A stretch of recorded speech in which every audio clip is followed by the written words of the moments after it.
দান সদাকা আল্লাহর কাছে খুব বেশি পছন্দের। দান সদকা করার জন্য সম্পদ লাগে না, আমার কথা শোনেন। দান সদকা করার জন্য সম্পদ লাগে না, কলিজা লাগে, মন লাগে। বহু বড় বড় মানুষ আছে দান সদকা করতে পারে না, কোটিপতি, জাকাত দেয় না, আছে না? আর বহু গরিব মানুষ ভ্যান চালায়, কৃষিকাজ করে, দেখবেন 100 টাকা দান করে দিল।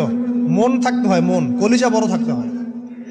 তো যাদের কলিজা বড়, মন বড়, তারা দান সদকা করতে পারবে ইনশাআল্লাহ। আর যার মন বড় সেখানেই তো আল্লাহ নূর আসবে। সংক্ষিপ্ত মনে কি, সংকীর্ণ মনে আল্লাহ নূর কোত্থেকে আসবে?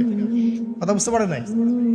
তো দান সদকা বাড়ান। আপনি 1 টাকা দান করেন, 5 টাকা দান করেন, হালাল রিজিক থেকে 1 টাকা দান করেন, সেটা আল্লাহর কাছে অনেক বেশি পছন্দের। একটা হাদিসে নবী সাল্লাল্লাহু আলাইহি ওয়াসাল্লাম বলেছেন, হালাল উপার্জন থেকে আল্লাহর বান্দারা যখন একটা খেজুরও দান করে, আল্লাহ পাক সেই একটা খেজুরকে আস্তে আস্তে বড় করতে থাকেন, বড় করতে থাকেন, বড় করতে থাকেন।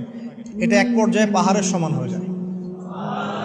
এবং কিয়ামতের মাঠে মানুষ তার দান এবং সাদাকার যে ছায়া, এই ছায়ার নিচে অবস্থান করবে।